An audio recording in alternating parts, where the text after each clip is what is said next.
Railway எக்ஸாம்ல அறிவியல் பாடத்துல பயாலஜி பகுதியிலிருந்து அடிக்கடி கேட்கக்கூடிய கேள்விகளை இந்த வீடியோல நம்ம பார்க்க இருக்கோங்க. முதல் கேள்வி, பின்வருவனவற்றுள் எது மனித உடலில் மிகப்பெரிய அளவை கொண்டுள்ள சுரப்பி?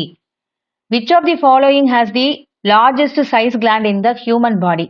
இதற்கான ஆன்சர் ஆப்ஷன் பார்த்தீங்கன்னா ஆப்ஷன் பி, கல்லீரல், அதாவது லிவர்.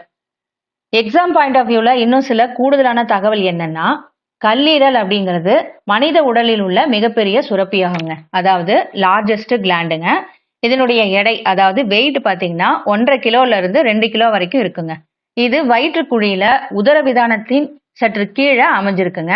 கல்லீரலால சுரக்கப்படுற பித்த நீர் பித்தப்பைக்குள், அதாவது கால் பிளாடர்ல சேமிக்கப்படுதுங்க.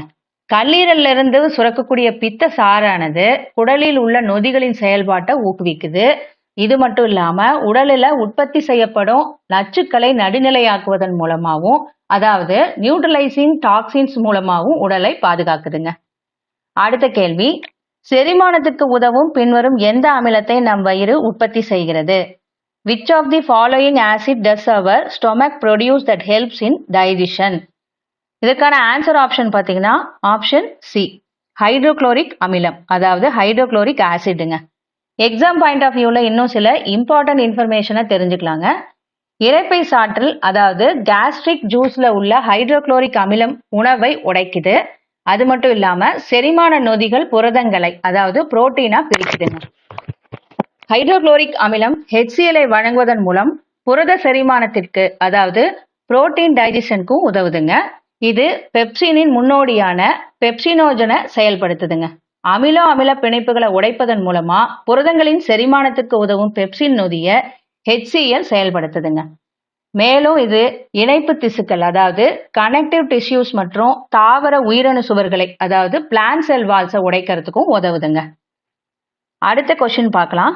புரதங்களை பெப்டைட்டாக மாற்றுவதற்கு பயன்படுத்தப்படும் நொதியின் பெயர் என்னன்னு கேட்டிருக்காங்க. அதாவது name any enzyme used for the conversion of proteins into a peptide. இதுக்கான ஆன்சர் ஆப்ஷன் பார்த்தீங்கன்னா ஆப்ஷன் பி, பெப்சின்.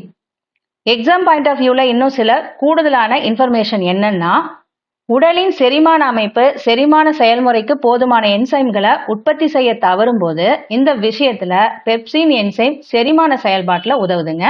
இது வயிற்றுல உள்ள முக்கிய செல்களால வெளியிடப்படும் ஒரு நொதியாகுங்க. புரதத்தை பெப்டைட்டா மாற்றுவது தான் இதனுடைய முக்கிய பணியாகுங்க. இதுவரைக்கும் நான் சொன்ன தகவல்கள் உங்களுக்கு ரொம்பவே பயனுள்ளதா இருந்தது அப்படின்னா இந்த வீடியோக்கு ஒரு லைக் பண்ணுங்க. இப்பதான் நீங்க நம்ம அருண் அகாடமி சேனலை ஃபர்ஸ்ட் டைமா விசிட் பண்றீங்க அப்படின்னா நம்ம அருண் அகாடமி சேனலுக்கு சப்ஸ்கிரைப் பண்ணுங்க.